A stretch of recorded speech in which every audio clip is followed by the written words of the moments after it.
Le domaine serait-il effectivement vendu aux Saoudiens? Il fallait bien que ça arrive un jour. Selon les informations en notre possession, ceux des gendarmes n'ayant pas encore obtempéré à l'injonction de vider les bâtiments du camp de la gendarmerie nationale sont priés de le faire dans une semaine au plus. Un préavis vient de leur être signifié. La problématique de l'usage de ce vaste espace donné en donation par la communauté Bay au gouvernement au temps de Sylvanus Olympio pour en faire un bien d'usage public s'invite à nouveau. Les gendarmes qui n'ont pas encore vidé de corps et de biens les bâtiments du camp de la gendarmerie nationale si en face du siège de la BITC viennent de recevoir un préavis dans ce sens. Et pas n'importe quel préavis. D'abord un mois, puis une semaine pour libérer les lieux. Selon des sources renseignées, c'est d'abord Fort Niassine Bey qui a donné un mois de préavis à tous les gendarmes logés dans l'ancien camp de la gendarmerie nationale togolaise pour libérer le camp. Aucun motif n'explique cette prise de décision que des gendarmes concernés qualifient de « subite ».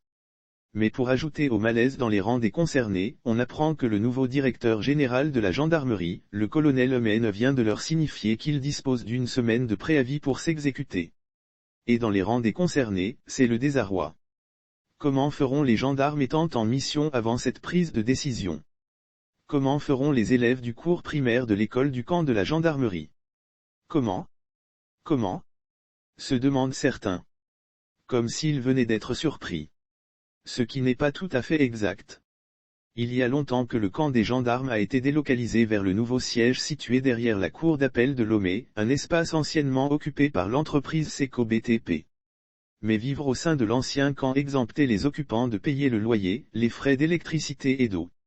Une situation qui arrangeait nombre de récalcitrants. C'est ainsi qu'ils quittent l'ancien camp pour se rendre au service derrière la cour d'appel. Et leurs femmes usent et abusent du courant et l'eau sans compter. Sur le dos du contribuable.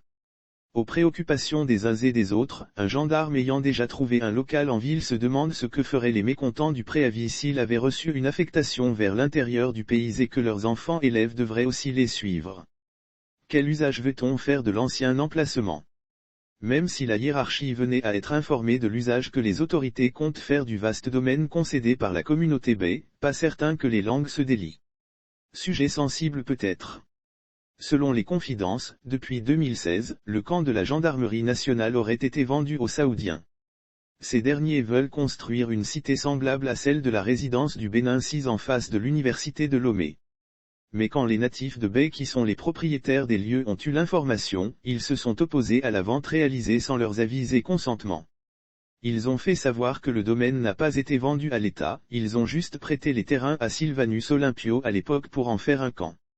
Si cette version est avérée, alors se posera un réel problème entre la communauté Bay et le gouvernement actuel.